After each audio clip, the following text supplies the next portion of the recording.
sit tight and assess? You want us to sit tight. And then assess.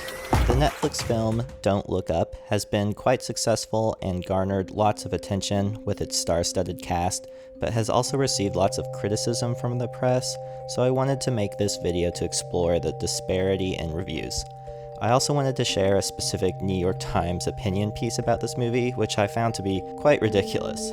But before I get to that, I will quickly talk about what I thought of the film. I personally really enjoyed it.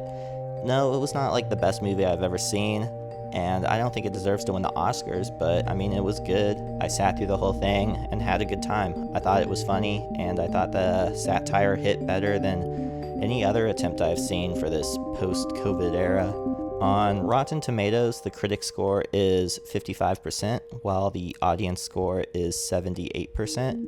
At the time of recording this video, the movie is the #1 trending in the United States on Netflix, so it seems to be pretty successful, but the critics do not like it.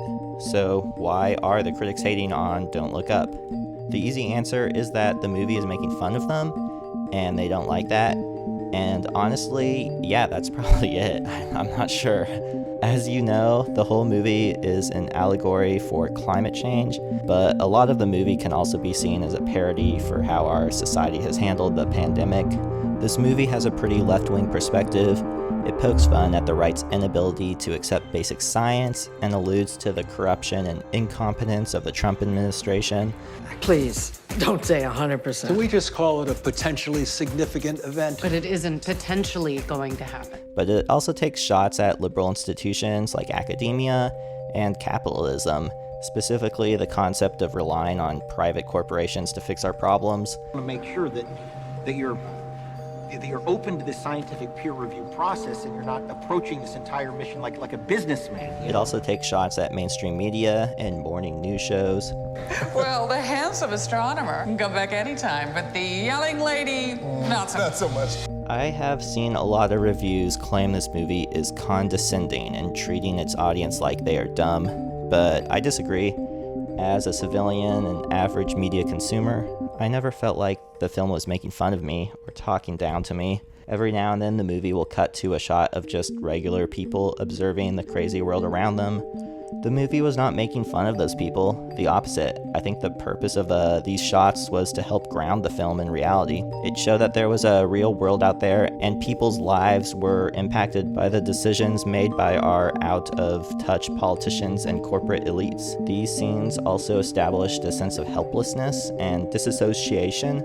Those people are just trying to live their lives, but they all become victims to a corrupt system of power that proves inadequate at overcoming the asteroid. I don't know about you, but that kind of summarizes how I feel about climate change, so I would consider this metaphor a success. One of my favorite parts is the title reveal. I did not know much about this movie coming in, but as soon as Leonardo DiCaprio filmed himself shouting, "Just look up," Trying to tell you this whole time, it's right there.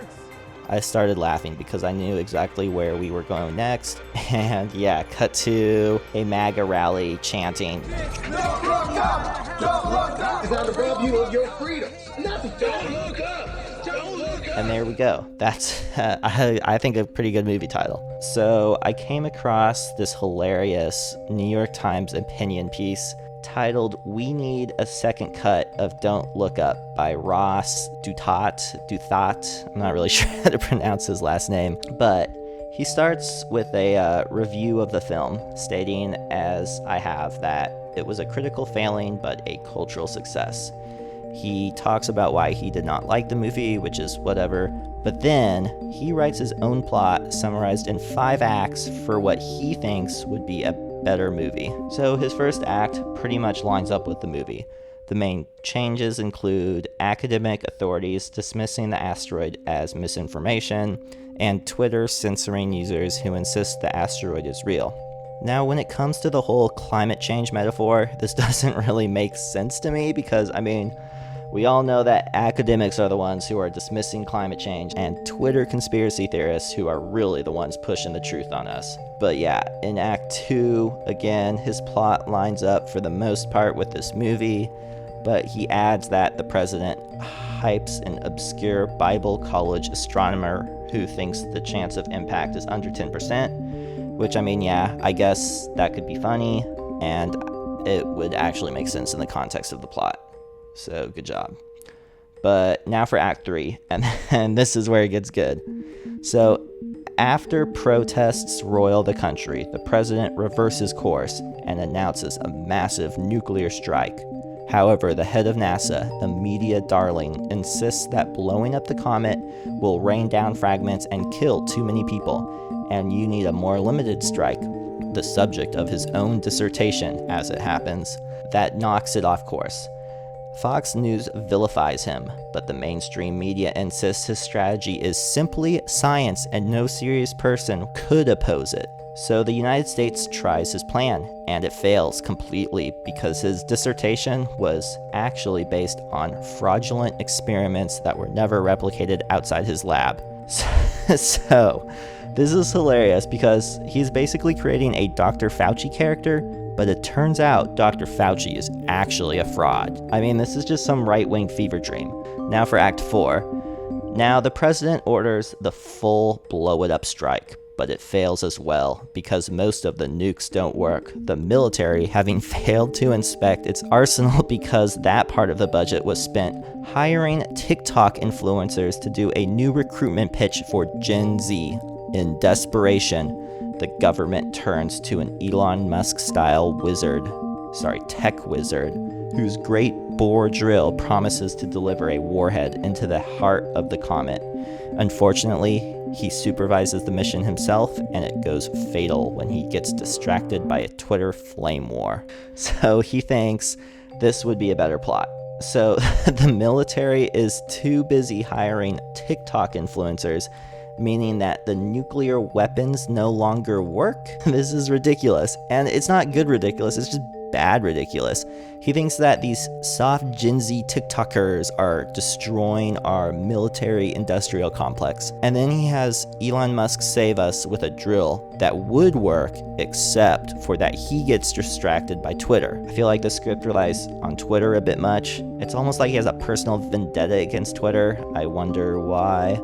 Also, Twitter flame war, is that a common phrase? Is that what the cool kids say? I don't use Twitter, so I guess I don't know, but yeah, so let's just go to Act 5. So, Act 5, out of options. Part of America pretends the comet isn't coming, while another part joins a cult that holds mass repentance ceremonies for white patriarchy's sins. So I have to stop there. So that was the best option he came up with to make fun of woke culture. You can just tell he was trying so hard to find a way to make fun of wokeness, and he was able to find it there. I am very curious to hear what he thinks a repentance ceremony looks like. Like, is he envisioning a BLM march or like some drum circle with a bunch of white people in the middle cutting themselves as like sacrifice? I don't know. I would be curious to see what his storyboard illustrations look like for that scene. But yeah, anyways, so this is how he ends it. At the last minute, a collection of Chinese drones ascend to meet the comet and dismember it, letting its pieces fall into the Pacific to be mined by Chinese deep-sea robots. But a shower accidentally, and that's in quotations, hits the continental United States, knocking out our infrastructure and leaving the world's former superpower in the dark. Roll credits in Chinese. I'll see you at the Oscars. So, this is crazy, and this would be such a stupid movie. What does China have to do with the plot at all? Why are these New York Times columnists so afraid of China they have to insert it into every dialogue, including a movie review? Bringing it back to the metaphor, and I know he doesn't care about the metaphor, which is one of the reasons why his rendition is so bad, because there's not a point or like guiding force behind the whole plot. But if China were to solve climate change, he is saying that would be like a bad thing for the United States. Like, really? That's your message? And in my opinion, the best part of the actual movie was the ending. And massive spoiler alert here, obviously. I was afraid they were going to find some cheap way to save humanity, like that the asteroid just misses Earth in that 0.001% chance, and then everyone gets mad at the scientists.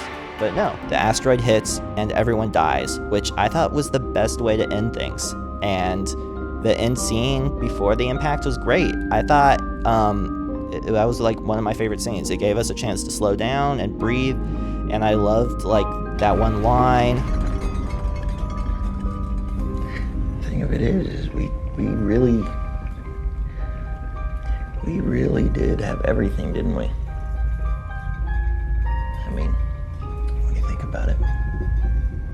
So, in conclusion, the film Don't Look Up had some flaws, but it was certainly better than this shitty version that Ross Douthat came up with. The movie is already chaotic and messy, and he just makes it like a more chaotic, nonsensical mess. So he just makes it worse. So that's